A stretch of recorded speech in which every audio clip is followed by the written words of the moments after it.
For our ration, called as Republic Day speech in front of you. First of all, thank to my teachers, as just because of her I have got such a wonderful opportunity in my school to come on this floor and speak something about my beloved country on its great occasion of Republic Day. India is a self-governing since 15th of August 1947. India got independence from the British rule of 15th of August in 1947, which we celebrated as Independence Day. However, on 26th of January since 1950, we celebrate as Republic Day every year. This year in 2020, we are celebrating 17th Republic Day of India.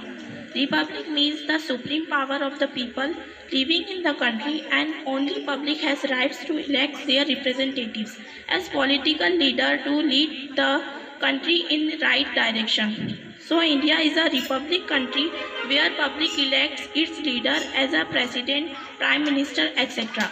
Our great Indian freedom fighters have struggled a lot of the Purna Swaraj in India.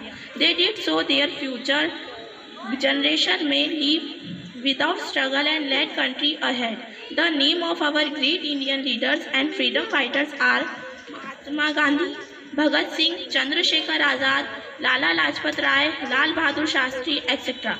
They fought continuously against the British rule to make India a free country. We can never forget their sacrifices towards our country.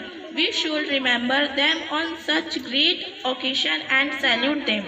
It has become possible just because of them that we can think from our own mind and live freely in our nation without anyone's force. Dr. Abdul Kalam has said that if a country is to be corruption free and become a nation of beautiful minds, I strongly feel there are three social key members who can make a difference.